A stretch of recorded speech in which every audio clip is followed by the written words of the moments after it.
What's up mga tamago, Arinola Gasaymo sa inyong lahat. Pag-usapan nga natin itong isang BNB episode na naman natin dito sa ating channel. Bagamat BNB nga itong episode na to mga tamago, meron silang nagaganap na airdrop at yung token listed na po. Nasa CoinGecko na rin. Huwag na natin patagalin, ito na, Bloombeans.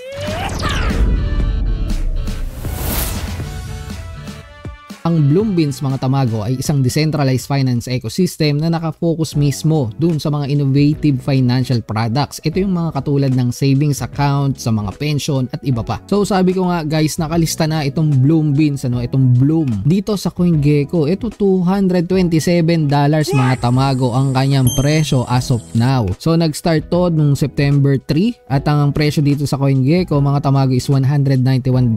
Bumaba nga ito ng mga nasa ito 172 ang isang token. Ngayon, umangat na naman $227.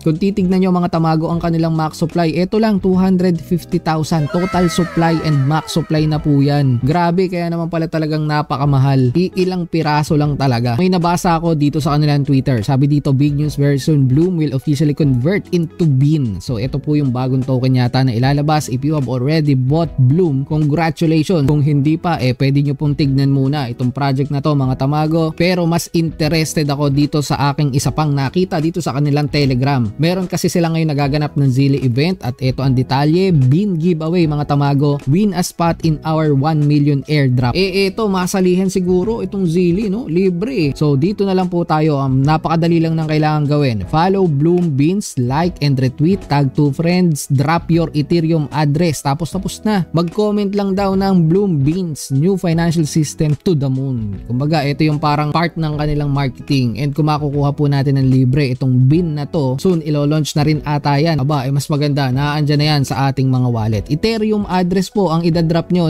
Tingin ko dito kukunti pa lang ang sumasali, kasi kung papansinin nyo po, dito sa kanilang Telegram, 1,307 members pa lang ang naandito sa kanilang community. At kung titignan mo naman itong kanilang Twitter, meron pa lang silang 8,452 followers mga tamago. So mga early pamigay na ganito mga tamago, ginagrab po natin yan. Once na konti lang sumali dyan, baka hati-hati tayo sa $1 million.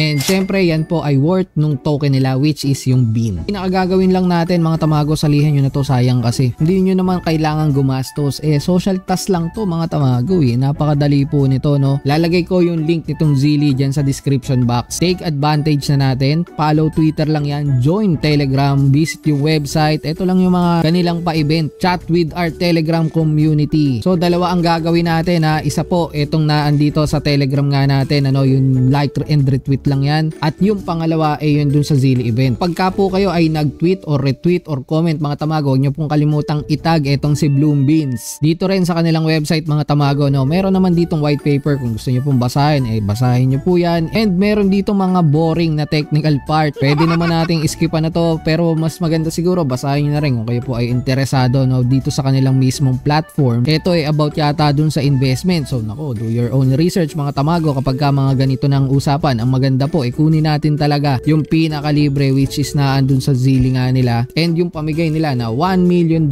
worth of Bean tokens. Again, lahat naman ng information kung paano gumagana itong system, value proposition, at saka ito mga use case, maging pati ito mga produkto nila mga tamago, inaandito na po sa website. Kung bibisitahin natin itong investment part mga tamago, meron naman ditong FAQ, yung mga laging tinatanong po. So meron kasi ditong sistema na kung saan yung system na po mismo ang nagbabayad dun sa mga nag-i-invest dito. Ito meron CFA payouts, paano nga daw ma-ensure na makakabayad mismo itong Bloombean system na to. So naandito naman daw, upon minting a CFA, the principal invested is locked. Nakalock po yun, hindi magagalaw, nakabase daw to sa smart contract. Mare-release lang lahat ng coins mga tamago kapag ka naandun ka na mismo sa due date. Kumbaga nakalock yung pera mo dito. Kumbaga para siyang naka-time deposit, and syempre yun ay may tubo. Meron din ditong mas complex na explanation mga tamago, pero mas detailed po yun. Kung gusto nyong aralin at magaling kayo sa mga math and interested kayo dito sa project na to, pwede nyo itong bisitahin. Andito rin yan sa kanilang pinaka website. Ngayon pag-usapan natin yung aking pananaw mga tamago, kung ako po ay bibili rito, hindi po yata ako bibili dahil meron namang Zilitas dito mga tamago na gusto kong salihan. So sasali na lang ako rito at may pa-airdrop sila. 1 million din yung pamigay doon. Ang mare-receive po natin ay yung pinaka Bean token token. So kapag may Bean token ako, pwede ko itong ipapalit, pwede ko rin siguro itong i-invest dito sa kanilang platform, kumbaga galing sa kanila. So para sa akin, i-maximize ko na lang itong opportunity na to. Sasali ako dito sa airdrop. Hintayin nyo yung aking link ng Zili dyan mga Tamago. Don't forget to like, subscribe, hit the notification bell, and ingat kayo. Tamago